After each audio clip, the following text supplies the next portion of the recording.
The hum of the ambulance was usually a comfort, a low thrumming reassurance that I was in my element, doing the job I'd trained for over a decade to do.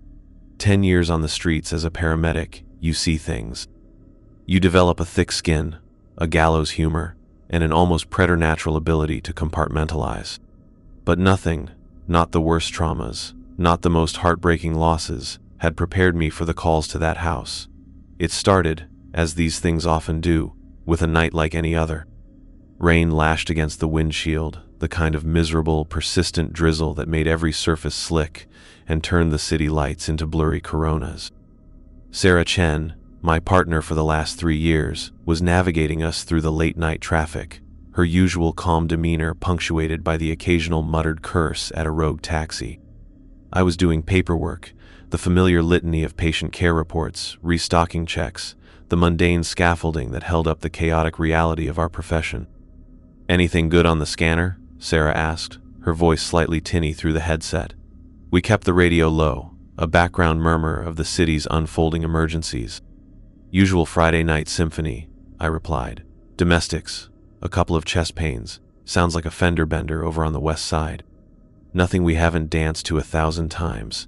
I signed off on a report and stretched, my shoulders stiff. "Coffee run after this next one?" "If it's not a complete goat rodeo," she agreed. "My caffeine levels are approaching critical." The digital tablet mounted on the dash chirped, signaling a new dispatch. I leaned forward, squinting at the details. "MVC, possible entrapment. Nope, that's engine 7's. Stand by." Another chirp. "Okay, here we go. Welfare check. Caller states elderly male. No answer on phone for 2 days. Mail piling up. Address is 1313 Mockingbird Lane." Sarah frowned. "Mockingbird Lane? Doesn't ring a bell. You know it?" I mentally scrolled through my internal map of the city, a cartography built from years of racing down its arteries and veins. Can't say I do. Dispatch. Confirm address. 1313 Mockingbird Lane. "Affirmative. Medic 12, came the crackly reply from Brenda, one of our regular dispatchers. "Cross Street Sycamore," showing it as a residential. "Sycamore," Sarah mused, tapping the address into the GPS. "That's over by the old Miller Park district, isn't it? Thought that was mostly redeveloped into condos now." The GPS whirred, then beeped, displaying the route. "Looks like it found it," I said. "Could be one of those holdout properties, an old street that never quite got erased.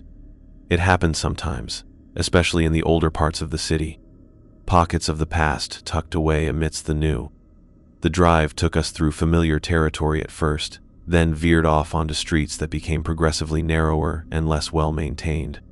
The rain hadn't let up, and the flickering streetlights cast long, dancing shadows that made the journey feel almost dreamlike.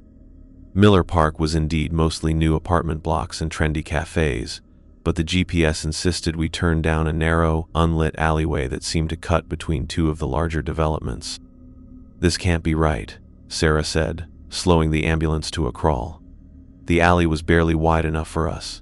Branches from overgrown trees scraped against our roof. "GPS says this is it," I confirmed, peering out my window. At the end of the alley, almost swallowed by darkness and encroaching vegetation, was a house. It was a 2-story Victorian, paint peeling, one shutter hanging crookedly. It looked profoundly out of place, a relic from a forgotten era, surrounded on 3 sides by the towering modern walls of the new constructions. A single dim light glowed from a downstairs window. "Well, there's a 1313 on the mailbox, clear as day," Sarah observed, pointing to a rusted, tilted box near what must have once been a gate. "Spooky." "Let's just hope he's okay," I said, already unbuckling. We grabbed our primary response kit and the cardiac monitor, standard procedure for a welfare check on an elderly individual. The air outside was heavy with the smell of wet earth and decaying leaves. The rain dripped from the eaves of the porch with a mournful, rhythmic patter. We ascended the creaking wooden steps. I knocked loudly on the door. "Paramedics? Anyone home?" No answer. I tried the knob. It was unlocked. Another call. "Paramedics, coming in," and we pushed the door open. The interior was dim, lit only by the faint glow from the street filtering through grimy windows and a single bare bulb hanging in the hallway. Dust lay thick on every surface. The air was stale, cold. It felt like no one had truly lived here in years. "Sir, paramedics?" I called out again, my voice sounding unnaturally loud in the oppressive silence. We moved cautiously through the downstairs rooms, a living room cluttered with old newspapers and dusty furniture, a kitchen that looked like it hadn't seen a hot meal since the Eisenhower administration. Then, at the foot of a steep, narrow staircase, we found him. He was an older man, perhaps in his late 70s, lying in a contorted position. It was an obvious fall. His eyes were open, fixed on some point on the peeling wallpaper of the ceiling. No pulse, no respirations. Lividity and rigor were already setting in. He'd been dead for some time. Sarah started her assessment, confirming what I already knew. No signs of life. Looks like he took a nasty tumble down these stairs. I knelt beside him, doing my own quick check for any immediate signs of foul play, though it looked like a tragic, straightforward accident. His face, it was unremarkable, in a way. Pale, slack in death, thinning gray hair. But there was something about his features, a sort of bland symmetry, that pricked at my memory. Had I seen him before? A patient from years ago? Or maybe he just resembled someone famous, an old actor I couldn't quite place. I shook the thought away. In our line of work, faces sometimes blurred. "Notify dispatch, request PD for a doe," I said to Sarah. She nodded, stepping back to use her radio near the doorway, where the signal might be better. I continued my examination, noting the position of the body, the apparent injuries, everything consistent with a fall, no obvious trauma that didn't fit. As I documented, my gaze kept returning to his face. It wasn't a grotesque or memorable face in the usual sense. If anything, it was the opposite. It was almost perfectly average. Like a composite sketch designed to represent everyone and no one. The feeling of vague recognition was unsettling, like an itch I couldn't scratch. I told myself it was the poor lighting, the stress of the call. The police arrived, 2 young officers, Thompson and Rourke. They took our report, surveyed the scene with professional detachment. We gave them the rundown, our observations. They didn't seem to find anything unusual beyond the sad circumstances of an elderly man dying alone. The coroner's van was called.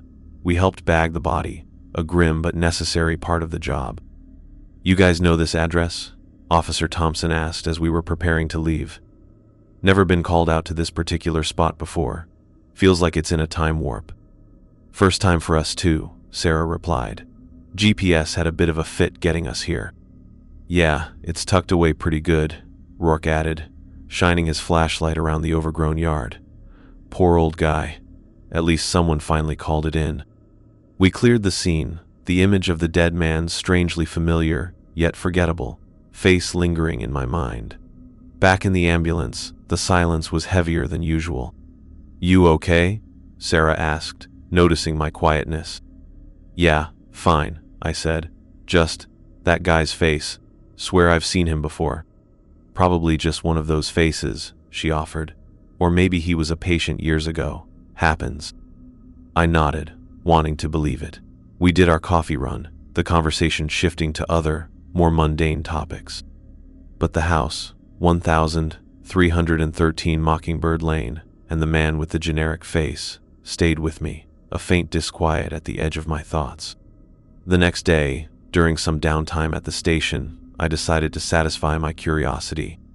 I logged into the city's official records database, the one that contained every registered address, every property plat. I typed in 1313 Mockingbird Lane. The system returned, no matching results found.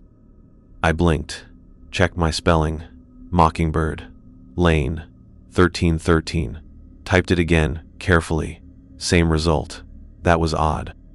Sometimes new streets took a while to get into the system, but this house was clearly ancient. It should have been there. I tried a broader search. Mockingbird Lane, nothing. Sycamore Street, its supposed cross street.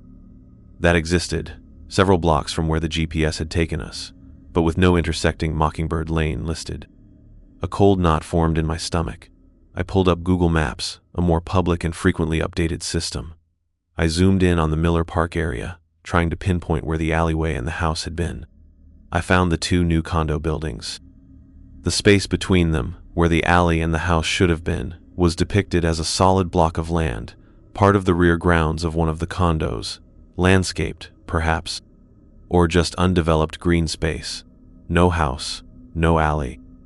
"Sarah, come here a sec," I called out. She was refilling her water bottle. She came over, peering at my screen. "What's up? Remember that call last night? 1313 Mockingbird Lane?" "Yeah, the DOA. Fall down the stairs. What about it?" "Try and find it," I said, gesturing to the map in the city database search. She frowned, then typed it in herself. She got the same results. "Huh, that's weird. Must be a glitch in the system. Or maybe the address is officially something else, and Mockingbird Lane is just what the old guy called it." "But the mailbox said 1313 Mockingbird Lane," I insisted. "We both saw it. Dispatch confirmed it. The cops were there." "Yeah, it's strange," she conceded, though she didn't seem as bothered by it as I was. "I'm sure there's a simple explanation. Maybe it's an unlisted private road or something." But it didn't feel simple. It felt wrong. A house that existed when we were called to it, but vanished from all records, from all maps, the moment we left. The feeling of unease intensified, coalescing into a genuine sense of dread.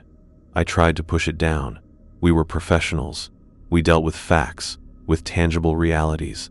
There had to be a logical reason. Life and the relentless demands of our job moved on. Other calls, other patients, other tragedies, and minor dramas. For a few days, I managed to mostly forget about Mockingbird Lane. I told myself Sarah was right. It was a data error, a quirk of an old neighborhood.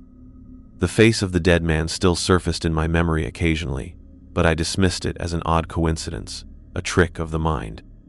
Then, 4 nights later, the tablet chirped again. We were returning from a minor call, a diabetic feeling unwell. It was just after 3 a.m., that dead hour when the city seems to hold its breath. I was driving this time, Sarah dozing lightly in the passenger seat. The alert tone brought her instantly awake. "What we got?" she mumbled, rubbing her eyes. I stared at the screen, my blood running cold. Unresponsive mail, possible electrocution. Address, 1313 Mockingbird Lane. Sara Sutbolt upright. "No, you're kidding me." I shook my head, my mouth dry. "It's right there. Same address." "Dispatch, Medic 12, Sarah said into her headset, her voice tight. "Can you confirm that address? 1313 Mockingbird Lane." "Affirmative, Medic 12, came Brenda's voice, calm and professional as ever. Caller reported a possible electrocution. "Are you en route?" My hands gripped the steering wheel. This isn't possible," I muttered. "That address doesn't exist." "We have to go, Alex," Sarah said, though her face was pale. "It's a call. We have to respond." She was right. Duty dictated our actions, even when logic screamed otherwise. I turned the ambulance towards Miller Park, a horrible sense of inevitability settling over me. The GPS, once again, seemed confused for a moment before locking onto the phantom street. The journey was a repeat of the last time, down the same familiar main roads, then the turn into the shadowed, forgotten parts of the city, and finally, the narrow, tree-lined alley. And there it was, the house, 1313 Mockingbird Lane, still dilapidated, still exuding an aura of profound neglect, a single dim light in the same downstairs window. The rain had stopped tonight, but a thick, cloying fog had rolled in, muffling sound and making the house seem even more isolated, more spectral. "I don't like this, Alex," Sarah whispered as we pulled up.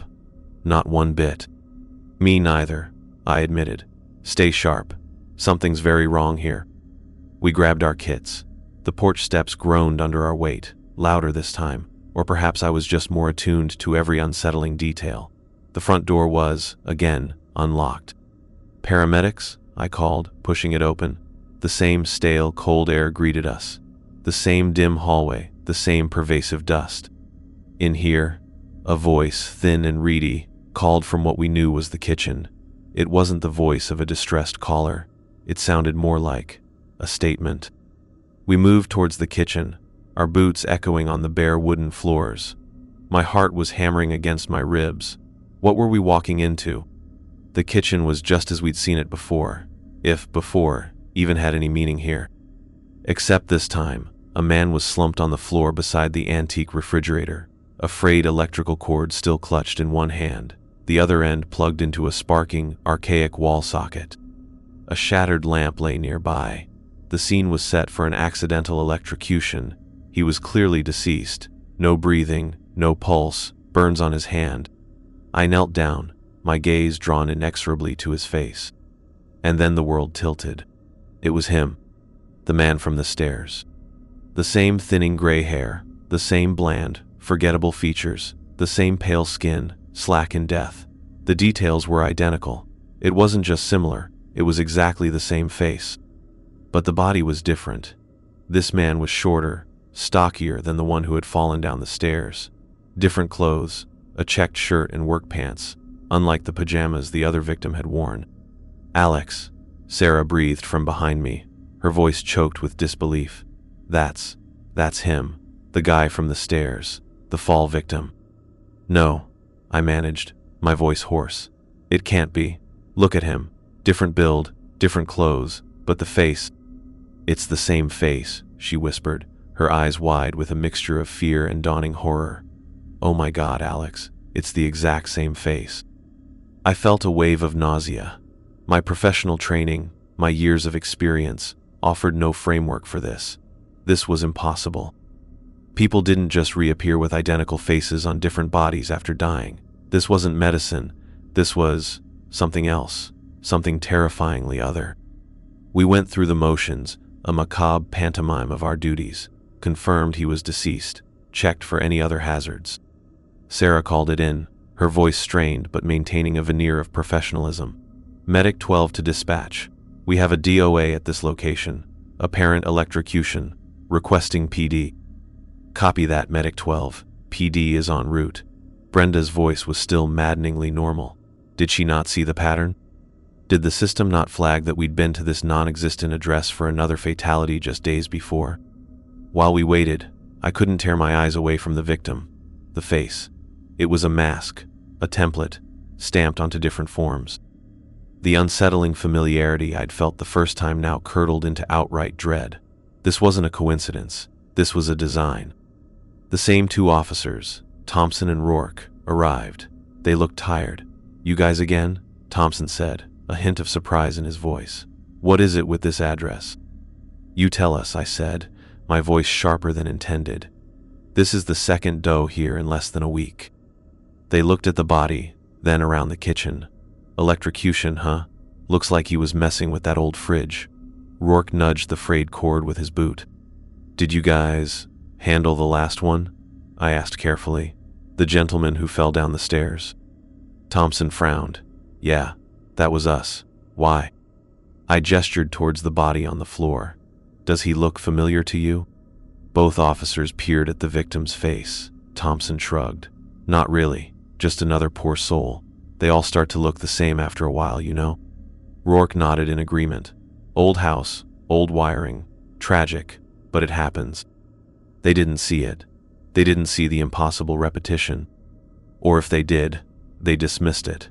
Their minds refusing to connect the dots in the way ours, now primed by the impossible, were screaming at us to do. Were Sarah and I the only ones who could perceive this horrifying consistency?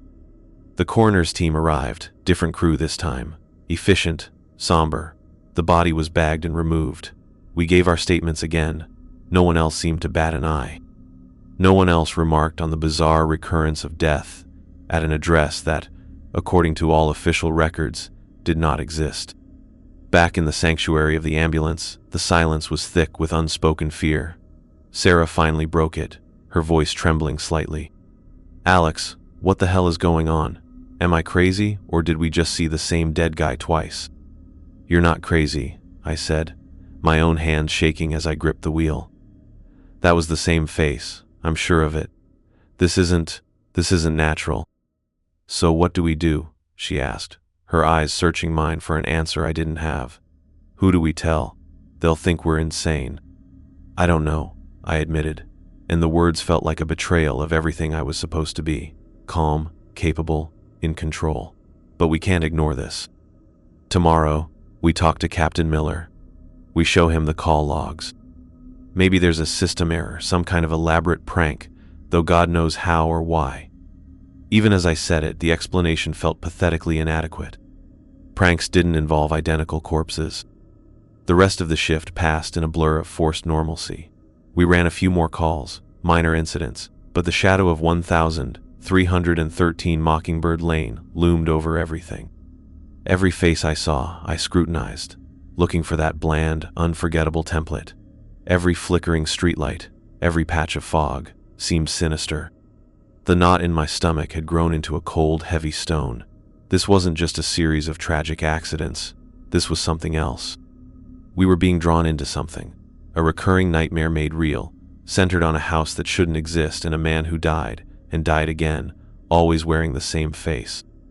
And the most terrifying part was the dawning realization that whatever this phenomenon was, it seemed to be focused squarely on us. The next morning, bleary-eyed and running on fumes and stale coffee, Sarah and I sat in Captain Miller's small, cluttered office. He was a veteran of 30 years, a man who'd seen it all, or so we thought. We laid out our story, trying to sound rational, professional. We talked about the address not being in the system, the identical faces. Miller listened patiently, steepling his fingers, his expression unreadable. When we finished, he leaned back in his chair, which groaned in protest. So, he said slowly, you're telling me you've been dispatched twice to an address that doesn't exist, found 2 different DOAs, both of whom had the exact same face. And the cops on scene didn't notice this facial similarity. Yes, sir, I said. That's exactly what happened. And you've checked the city records yourselves? For the address? Multiple times, Sarah confirmed. It's not there. We even checked online maps. It's like the house only exists when we get a call for it.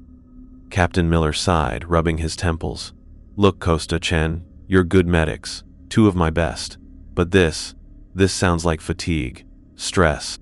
You've both been pulling a lot of overtime lately. Sir, with all due respect, this isn't fatigue. I countered, trying to keep the frustration from my voice. We both saw it, clear as day.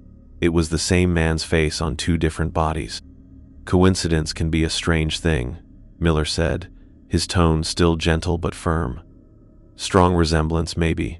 Tricks of the light. The mind plays funny games when you're tired and dealing with what you deal with. So the address not existing is also a trick of the light? Sarah asked, a bit more heat in her voice than I'd used. Miller frowned. I'll have it check the dispatch logs, see if there's some kind of data corruption with that address. Maybe it's an old entry that's ghosting in the system. As for the rest of it, he spread his hands. There's nothing I can do about a feeling you had, or a perceived resemblance. Unless you have concrete proof, photos, something tangible. Our hearts sank. We hadn't taken photos of the victims' faces. It wasn't standard procedure for us unless there was clear evidence of criminality that needed to be documented before police arrived, and even then, it was specific to injuries, not just faces. Our job was medical assessment, not criminal investigation. And who takes a photo because they think a dead man looks like another dead man they saw a few days ago? It sounded insane even to us, in retrospect. We understand, sir, I said, feeling defeated. But if we get called there again... If you get called there again, Miller interrupted, his voice hardening slightly. You respond, you do your job, and you document everything meticulously. And maybe one of you takes a few days off. Rest up. He looked pointedly at me, then Sarah. I'm serious, you're running on empty. We left his office feeling dismissed, unheard. The institutional support we'd hoped for had evaporated, replaced by concerned platitudes about stress and overwork. We were on our own with this. The isolation was beginning. It wasn't just the house anymore. It was our perception of reality itself that was becoming cordoned off from everyone else's. Sarah was quiet as we walked back to the crew lounge. "He thinks we're crazy," she said finally, her voice flat. "He thinks we're tired," I corrected, though I didn't believe it made much difference. "He's trying to rationalize it, just like we tried to at first." "So what now?" she asked. "Wait for the next call to 1313 Mockingbird Lane." The name itself now sounded like a threat. "I don't know," I said again, the words tasting like ash. "But next time I'm getting a picture, no matter what." A grim determination settled over me. If no one would believe us, we'd have to find a way to prove it. But deep down, a colder, more primal fear whispered that whatever was happening at that house wasn't interested in being proven. It was interested in us, and it wasn't done yet. The first act of this horrifying play had just concluded, and the curtain was already rising on the next. The following days were a torment of anticipation. Every chirp from the MDT sent a jolt of adrenaline through me. Was this it? Was this the call that would drag us back to that impossible house? Sarah was jumpy too, her usual easygoing humor replaced by a brittle tension. We tried to maintain a facade of normalcy with the other crews, but I could feel their curious glances. Word, or at least a garbled version of our conversation with Miller, had probably gotten around. "Costa and Chen are losing it," I imagined them whispering, "seeing ghosts." Captain Miller did, true to his word, have IT look into the dispatch system. The official report came back. No persistent errors found. Occasional transient data flickers common in older systems. Address 1313 Mockingbird Lane, not a valid entry in current city grid. Recommend manual override and address verification if call originates from this designation. It was a bureaucratic non-answer, a dismissal wrapped in technical jargon. The system itself seemed to be gaslighting us. The equipment on our ambulance, Unit 12, began to exhibit strange quirks, but only, it seemed, for us. The GPS would freeze intermittently, sometimes displaying our location miles from where we actually were, only to snap back to reality moments later. The radio would emit bursts of static, sometimes with faint, whisper-like sounds embedded within, sounds that vanished when you tried to focus on them. Other crews using Unit 12 on their shifts reported no such issues. It was as if the ambulance itself was becoming attuned to whatever malevolent frequency governed Mockingbird Lane. One evening, about a week after our second visit, Sarah called in sick. Genuine flu, she said, but her voice over the phone was strained, and I suspected the relentless stress was a contributing factor. I didn't blame her. I was assigned a floater partner for the shift, a quiet, older paramedic named Peterson, who mostly kept to himself. I felt a pang of guilt, almost like I was leading an unsuspecting lamb towards a slaughter I couldn't prevent. The night was busy, a string of routine calls that kept us moving and distracted me, blessedly, from the dread that had become my constant companion. Then, around 2 a.m., as we were clearing from a minor traffic accident, the MDT chirped. My stomach plummeted. I knew, even before I read the screen, what it would say. Female, late 60s, unresponsive, possible CVA, 1313 Mockingbird Lane. Peterson, oblivious, just grunted. Mockingbird Lane? Never heard of it. Punch it in, will you? I nodded numbly, my hands feeling cold and clammy despite the warmth of the cab. I typed the address into the GPS. It hesitated then, with that now familiar sickening lurch it found the route. I glanced at Peterson. He was checking his phone, completely unaware of the abyss we were about to drive into.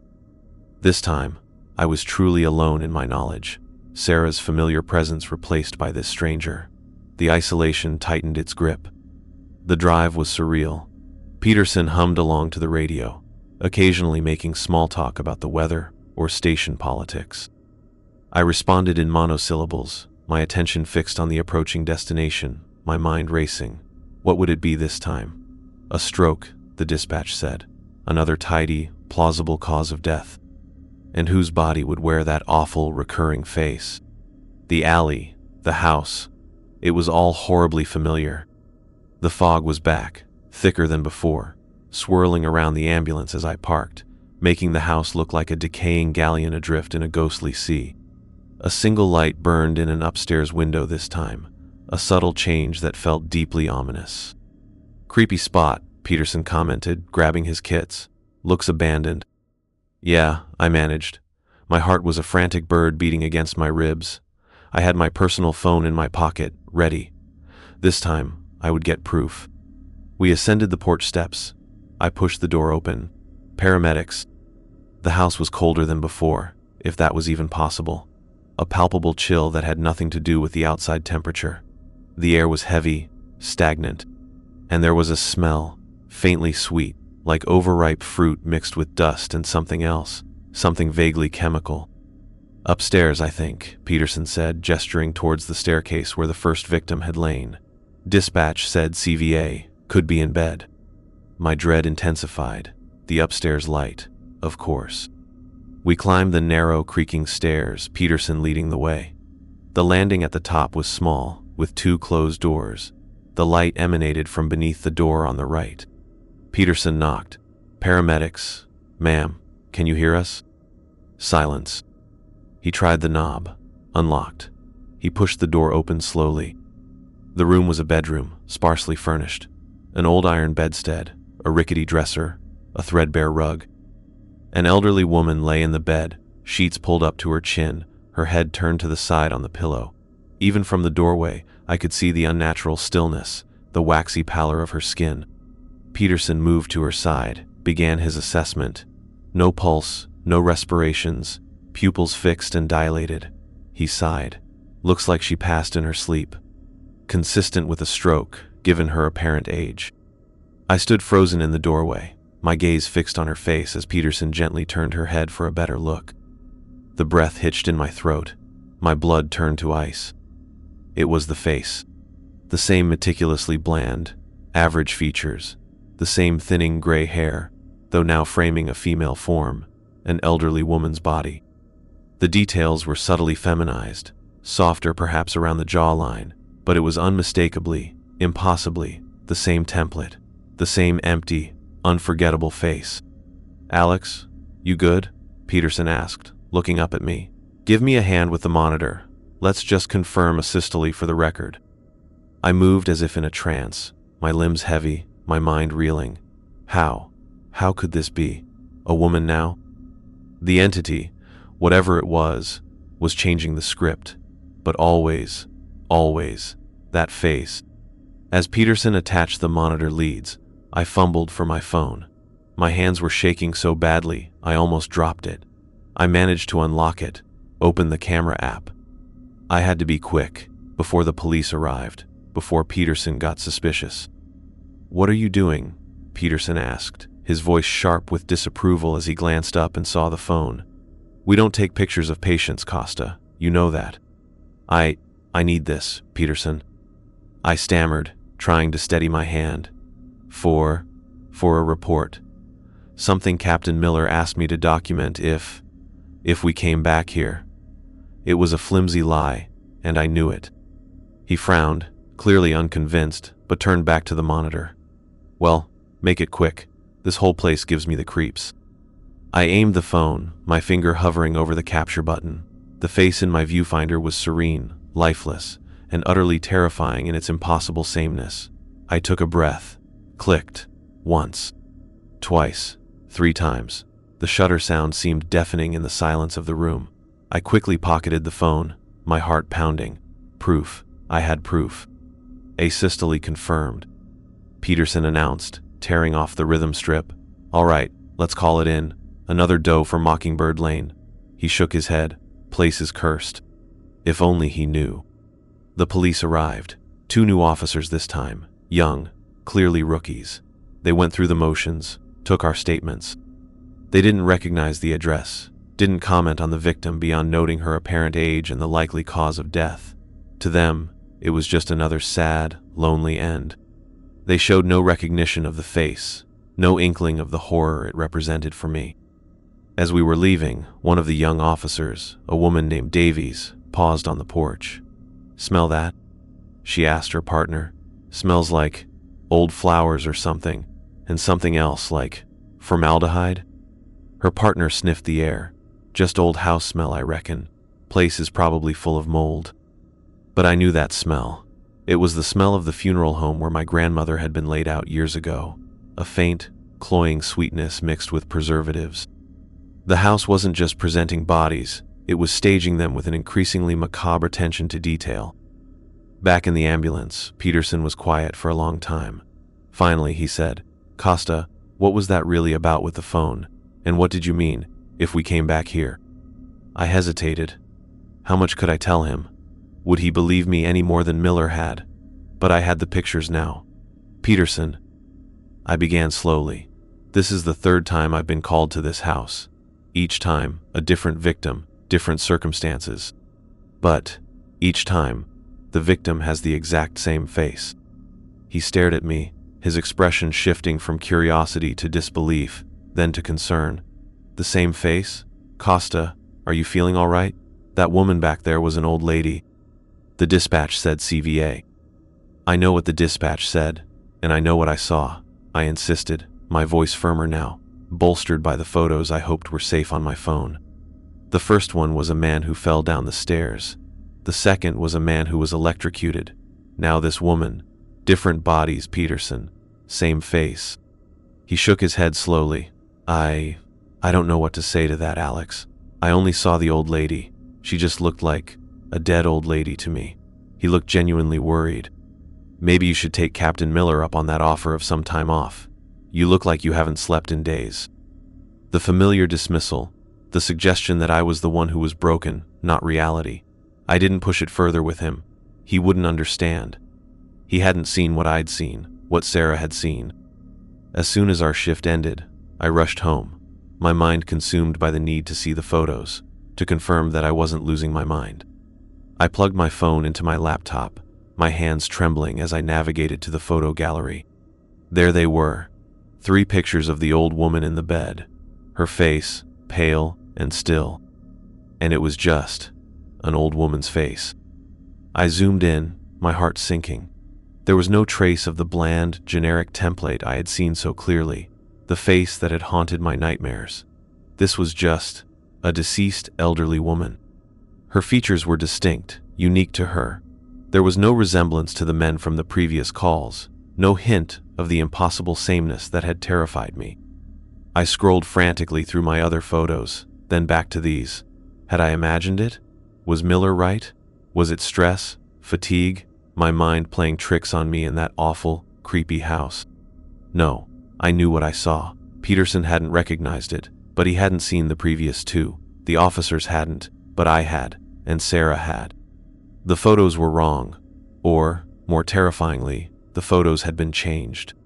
The entity, the house, whatever it wasn't just showing me these things. It was actively preventing me from proving it.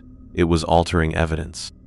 It was isolating me not just from my colleagues, but from my own damn senses, my own memory. A new wave of horror washed over me, colder and more profound than anything before. This wasn't just a localized haunting. This was something intelligent, something manipulative, and it was focusing its attention directly on me, actively working to undermine my sanity. The equipment failures, the changing photos, it was escalating. My attempts to rationalize, to find a logical explanation, were failing, one by one. I was dealing with something that didn't play by the rules of the world I knew. Sarah returned to work a few days later, looking rested but still wary. I told her about the third call, about Peterson, about the woman with the same face, and then, my voice dropping, about the photos. She listened in silence, her expression growing increasingly grim. "It changed the photos?" she whispered, horrified. "Alex, this is way beyond anything I can comprehend." "I know," I said. "It's like it knows we're trying to understand, trying to get proof, and it's stopping us." "So what do we do?" she asked, the same desperate question from before, but now laced with a deeper fear. "We can't just keep going back there. What if one of us is next? What if it does something to us?" The unspoken fear hung heavy in the air. What if it decided we weren't just observers anymore, but participants in its gruesome theater? What if one of us ended up on a slab in that house, wearing that face? We started researching discreetly at first. During downtime, instead of idly browsing the web or catching up on paperwork, we delved into local history archives, old newspaper databases, anything that might shed light on Miller Park or the specific area where 1313 Mockingbird Lane seemed to manifest. We were looking for a hidden history, a forgotten tragedy, anything that might explain the malevolent presence. Most of our searches turned up nothing. Miller Park's history was fairly benign, a turn-of-the-century recreational area, later falling into disrepair before its recent redevelopment. There were no sensational crimes reported in that immediate vicinity, no stories of missing persons that stood out, no local legends that seemed to fit. But the house itself, it felt old, genuinely old, older than the park. What if its history predated the official records we could easily access? One afternoon, Sarah found something. It was a reference in an obscure local history blog, a post about phantom structures in the city, buildings that were rumored to appear and disappear, often linked to old, forgotten laneways or properties that had been controversially demolished. One commenter, anonymous, had mentioned a house of repeating sorrows near the old Miller Swamp before the park was even conceived, a place where the same tragedy played out over and over. For those cursed to see it, the Miller Swamp had been drained and filled in to create Miller Park. The location seemed to align, roughly, with where our phantom house appeared. Repeating sorrows, the same tragedy. Sarah read aloud, her voice hushed. "Alex, this sounds like it." It was a tenuous link, a comment on a forgotten blog, but it was more than we'd had before. It suggested a history, a pattern, something beyond just random, malicious chaos. And it hinted that others, perhaps long ago, had witnessed something similar. The calls to Mockingbird Lane stopped for a while after the third incident. For almost 2 weeks, an uneasy peace settled. We half expected the MDT to light up with that dreaded address every shift, but it remained silent. We started to hope, foolishly, that perhaps it was over. That whatever it was had moved on, sated its need to torment us. During this lull, the subtle wrongness around us didn't entirely vanish. The radio in Unit 12 would still occasionally crackle with those whisper-faint voices when I was driving, though Sarah, if she was with me, claimed not to hear them as clearly. My sleep was plagued by nightmares of the house, of that endlessly repeating face. I found myself scrutinizing the faces of strangers on the street, in the ER, looking for any hint of that bland, terrifying template. Paranoia was becoming a close companion. One afternoon, I was at my apartment, off duty, trying to distract myself with some mundane chores. My personal cell phone rang. Unknown number. I usually ignore those, but something made me answer. "Hello?" Silence for a moment, then a faint, breathy sound, like someone trying to speak but unable to form words. Then a voice, clear and distinct, but horrifyingly familiar. "Alex, is that you, Alex?" It was the voice of the first victim, the man who had fallen down the stairs. Or rather, a perfect imitation of how I imagined his voice might have sounded, slightly reedy, elderly. My blood ran cold. "Who is this?" I demanded, my hand gripping the phone tightly. "It's so dark here, Alex," the voice continued, ignoring my question. "I fell. I think I hit my head. Can you help me?" "The address is 1313 Mockingbird Lane." I slammed the phone down, my heart pounding. It couldn't be. That man was dead. His body had been taken by the coroner. This was impossible. The phone immediately rang again. Same unknown number. I stared at it then, with a trembling finger, declined the call. It rang again, and again. Each time I declined it, it redialed instantly. Finally, I answered, my voice raw. "What do you want?" This time, the voice was different. Smoother, younger. It was the voice of the second victim, the electrocuted man. "Having some trouble with the wiring here, mate. Got a bit of a shock. Could use a hand. 1313 Mockingbird Lane. Hurry, will you?" I hung up again, shaking violently. It was toying with me, using the voices of its creations. How did it get my personal number? How did it know who I was, outside of my uniform, outside of the ambulance? The phone rang a third time. I almost threw it across the room. I let it ring and ring until it finally went to voicemail. A notification popped up, a new voicemail. With a sickening sense of dread, I listened to it. It was a woman's voice, soft, elderly, the voice I imagined for the woman in the bed. "Oh dear," she sighed. "I don't feel very well. I think I need a paramedic. Are you busy, Alex? It's 1313 Mockingbird Lane. Please come quickly." It knew all of them, and it knew me. This wasn't just happening to me anymore. It was about me. The stalker horror aspect was no longer a subtle feeling of being watched. It was a direct, personal intrusion. I didn't tell Sarah about the calls immediately. I was afraid it would push her over the edge. She was already fragile, the strain showing in her eyes, in the way she jumped at every sudden noise. But the entity wasn't content to just haunt our shifts. It was bleeding into my life, violating the sanctity of my home, my personal space. The next shift, Sarah seemed particularly subdued. We were halfway through, a relatively quiet night so far, when she suddenly said, "Alex, I need to tell you something." We were parked at a quiet spot, waiting for the late-night rush to begin. I turned to her. "What is it?"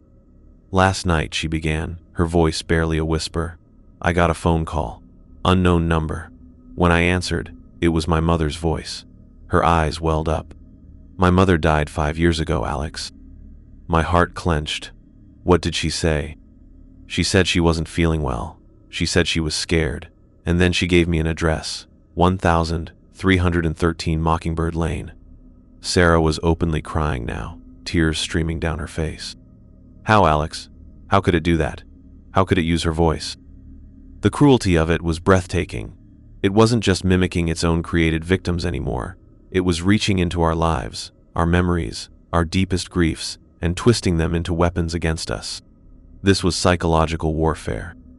"It's trying to break us, Sarah," I said, my own voice hoarse with a mixture of anger and fear. "It's trying to isolate us, make us doubt everything. It's working." She sobbed. I can't do this anymore, Alex. I can't. Every time the phone rings, every time the MDT chirps, I feel like I'm going to shatter." I wanted to comfort her, to tell her it would be okay, but I couldn't form the lie. It wouldn't be okay.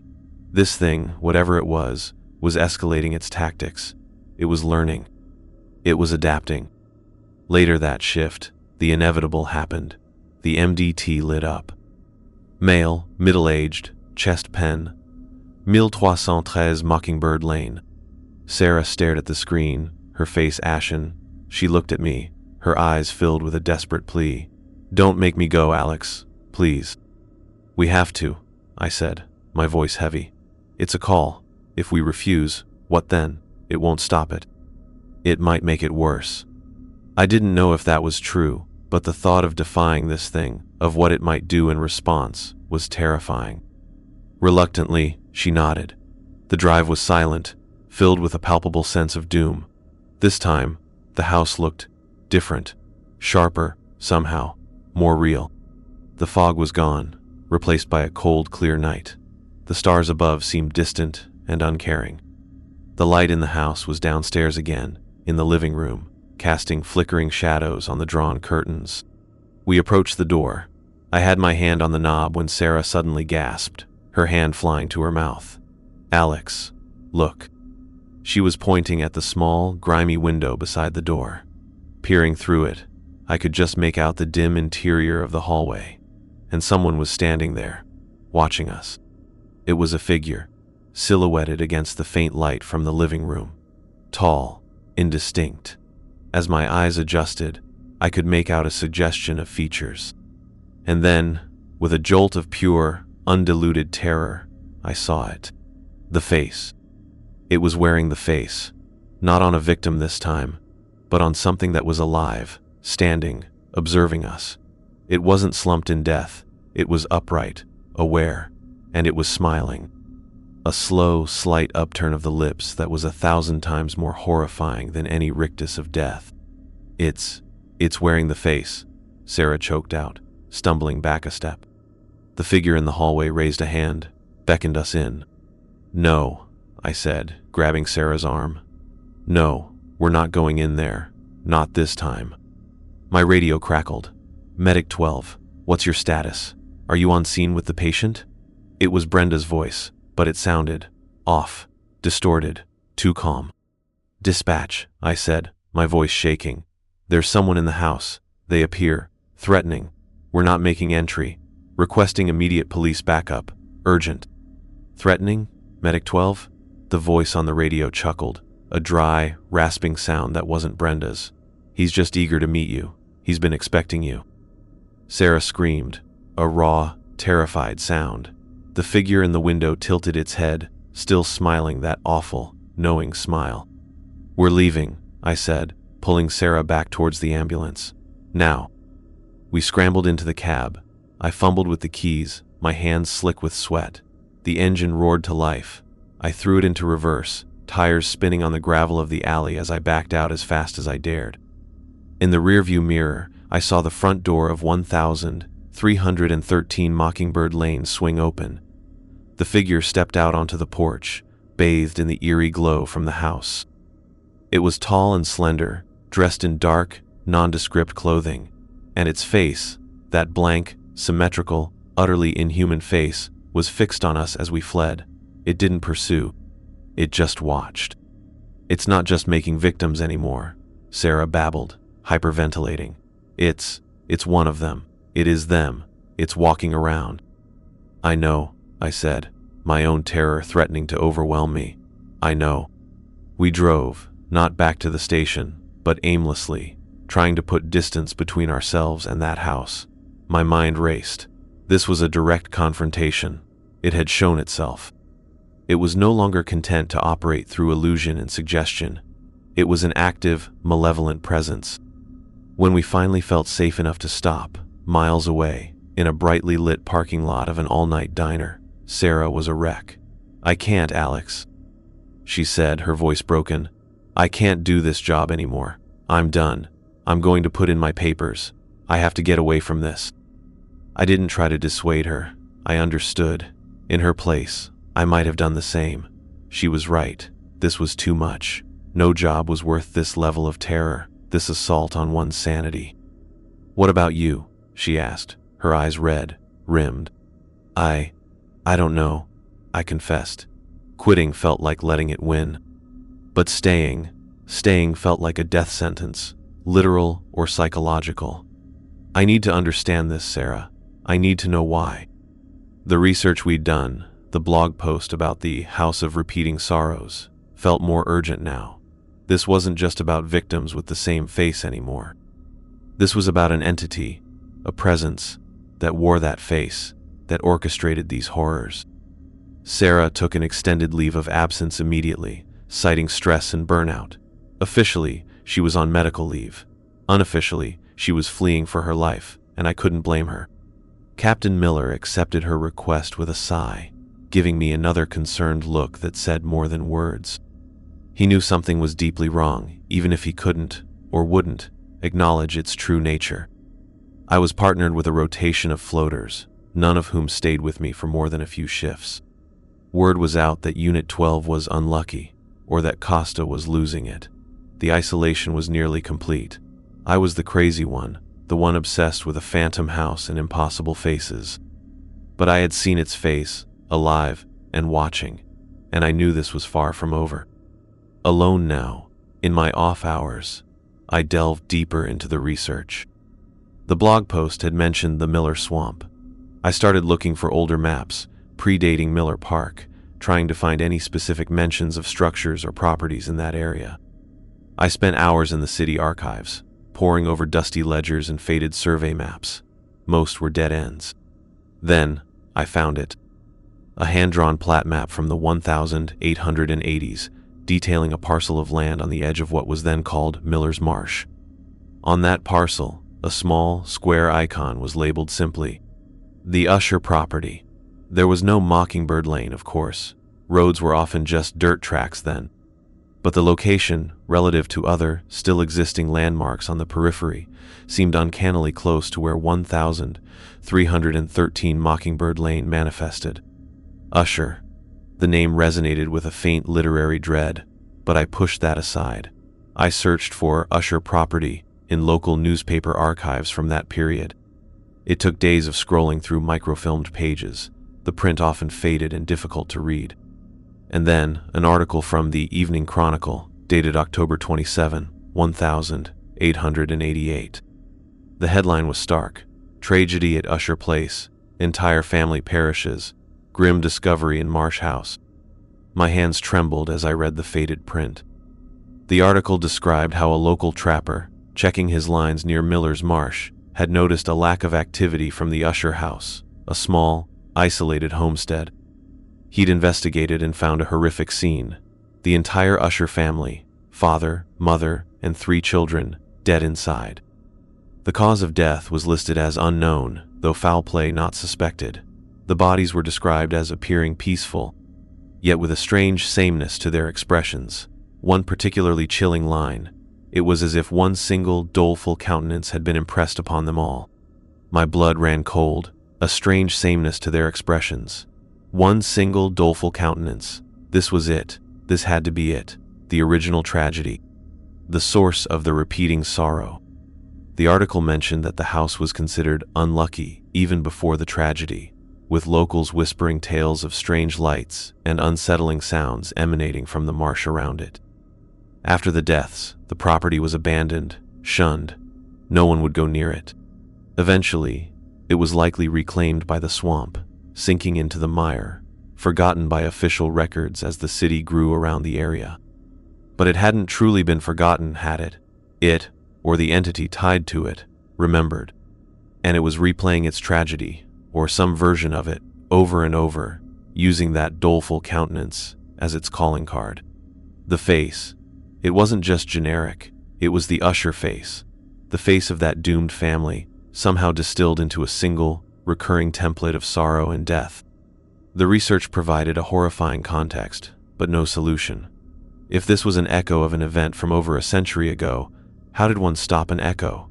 How did one appease a sorrow that had been repeating for generations?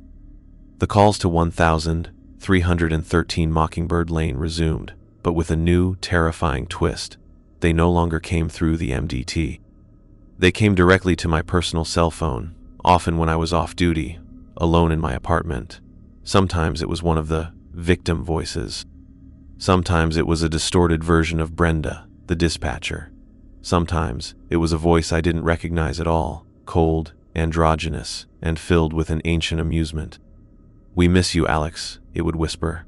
"The house is waiting. There's a new role for you to play." I stopped answering unknown numbers, but it didn't matter.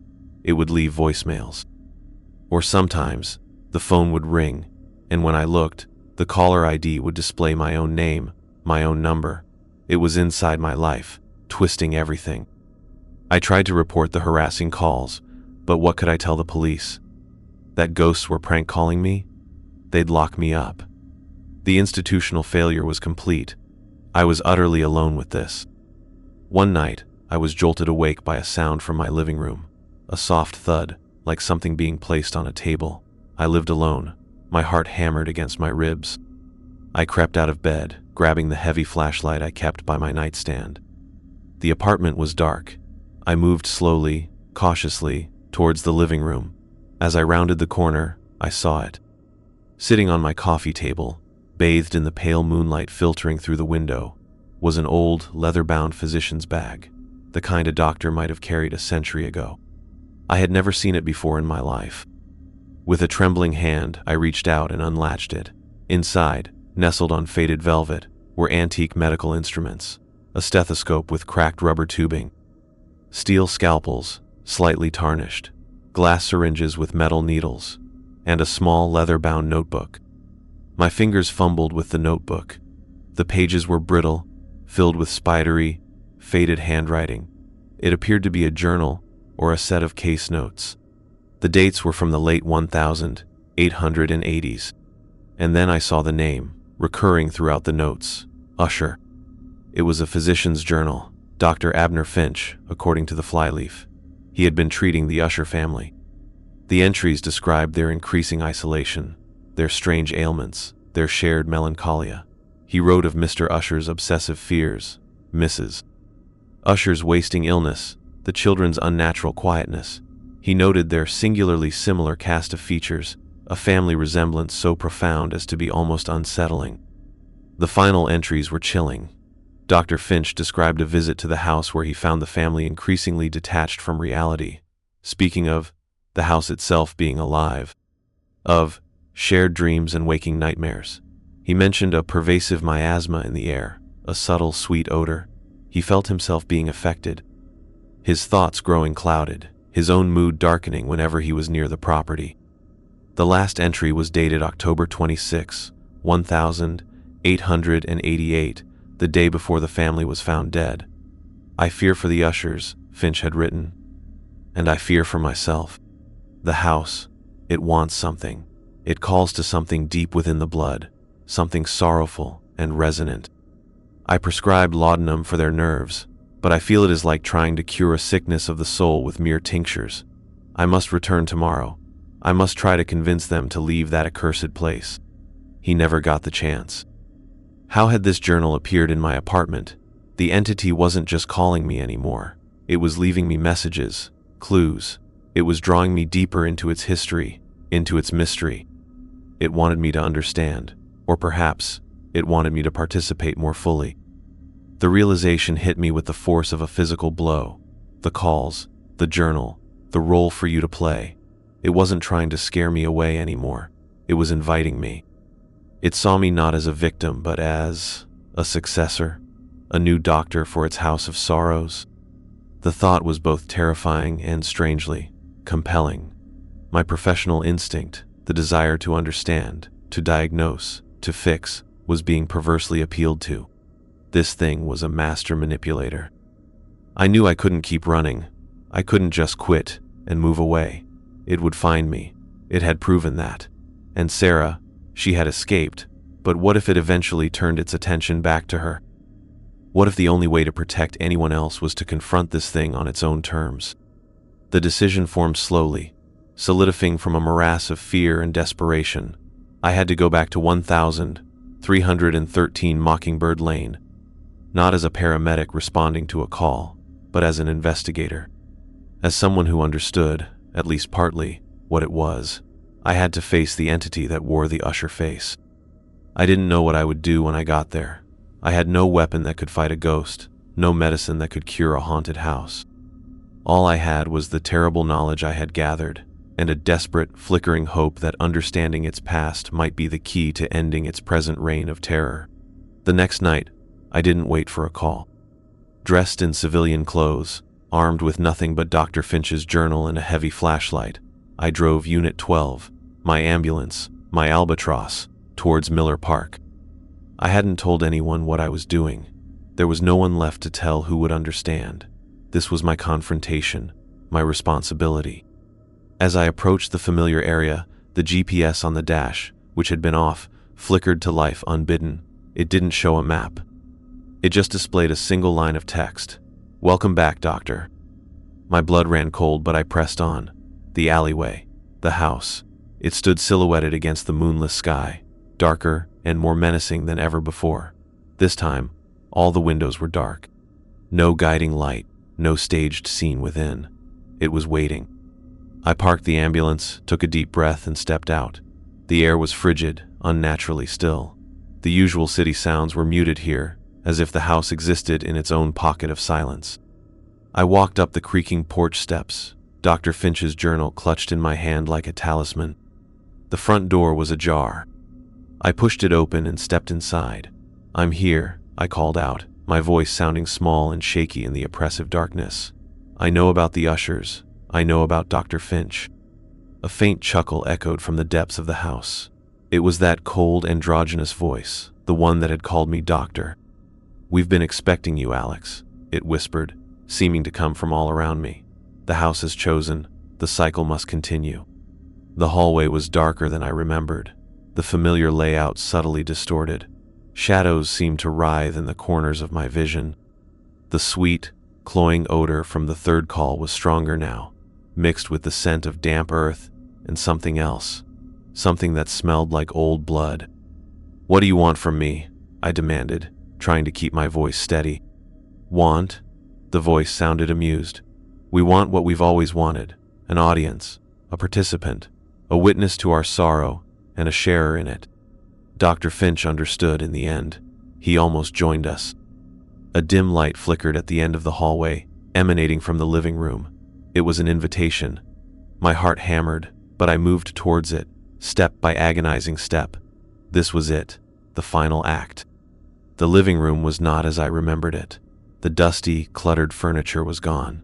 In its place stood 5 figures, cloaked and hooded, their faces obscured by deep shadow. They stood in a semicircle, facing the center of the room, where a single, rickety wooden chair sat empty. My flashlight beam shook as I played it over them. They didn't move, didn't speak. They just stood there, radiating an aura of ancient, unutterable grief. "The Usher family," I whispered, a horrifying understanding dawning. These were not new victims. These were the originals, or their echoes. "They wait," the androgynous voice said, now seeming to emanate from the chair itself. "They wait for the story to be told anew, for the suffering to be witnessed and shared. That is the purpose of this place. That is its nature." "And the face?" I asked, my voice barely audible. "Why the same face on all the others?" "It is the face of our shared sorrow," one of the hooded figures rasped, its voice like dry leaves skittering across pavement. "It was the father," I sensed. "The mark of this house. All who die here die with our grief upon them." Dr. Finch resisted. Another figure, smaller, slighter, the mother, whispered, "He tried to save us. He could not. He fled. But you, Alex, you came back. You understand." The empty chair seemed to pulse with a faint, internal light. It was an invitation, an offering. "You want me to take Finch's place?" I asked, the words catching in my throat. "To become part of this?" "The house needs a caretaker," the androgynous voice from the chair stated. "Someone to tend to the sorrows, someone to usher in the new players when the time comes. Finch was to be the first. He failed. The role has been vacant for so long." The implications were staggering. It wasn't just about replaying their deaths. It was about perpetuating the cycle, and it needed a human conduit, a master of ceremonies for its endless, gruesome theater. The victims I had seen, the ones with the usher face, were rehearsals, or perhaps offerings. "And if I refuse?" I asked, though I already suspected the answer. The figures stirred, the temperature in the room plummeted, the shadows deepened, coalescing. "Refusal is not an option, Doctor." The voice from the chair said, its amusement gone, replaced by a chilling certainty. "You are already part of the story. You have seen too much. You know too much. You either accept your role, or you become another scene in the play." I looked at the empty chair. I thought of Sarah, fleeing in terror. I thought of the endless parade of victims, their lives cut short, their faces stolen. I thought of Dr. Finch, driven to the brink of madness, his journal a testament to the house's insidious power. My paramedic training, my instinct to help, to heal, warred with the primal urge to survive, to escape. But how could I escape something that could alter reality, that could reach into my mind, my life, at will? What if I could change the story? I asked, a desperate idea forming. What if I could help you find peace, end the cycle? A collective sigh, cold and mournful, went through the hooded figures. "Peace?" The father figure rasped. "There is no peace here. Only the echo, only the sorrow. It must be heard. It must be felt." "But why?" I pressed. "Why continue this? What does it achieve?" "It is what we are," the mother whispered. "It is all that is left of us. Without the sorrow, without the echo, we are nothing." The androgynous voice spoke again, softer now, almost seductive. "You are a healer, Alex. You mend broken bodies. Can you not mend a broken spirit, a broken house? Join us. Understand us. Your compassion. It is what the house has been waiting for." It was a trap, I knew, a manipulation, but the alternative, to become another lifeless puppet, another victim with that terrible, repeating face. I looked at Dr. Finch's journal in my hand. He had tried to fight it, to save them. He had failed. But he had also understood something crucial. The house fed on sorrow, on resonance. What if I didn't offer it more sorrow? I won't be your caretaker, I said, my voice gaining a desperate strength. I won't perpetuate this. If you want to witness, then witness this. I am not afraid of your sorrow. I pity it, but I will not feed it. The figures recoiled as if struck. The temperature in the room fluctuated wildly. The shadows writhed. Pity? The voice from the chair hissed, now filled with venom. You dare pity us? You, who are about to become one of us? No, I said, standing taller. I am a paramedic, Alex Costa. My job is to save lives, not to mourn them endlessly in a cycle of despair. If you cannot find peace, then you will have to continue your miserable play without me as your director, and without me as your victim. I took a step back, then another. The figures seemed to waver, their forms becoming less distinct. The house itself groaned, a deep, structural lament. You cannot leave, the father figure shrieked, lunging forward, his hood falling back to reveal nothing, just empty shadow. The house holds you. But as he lunged, I held up Dr. Finch's journal.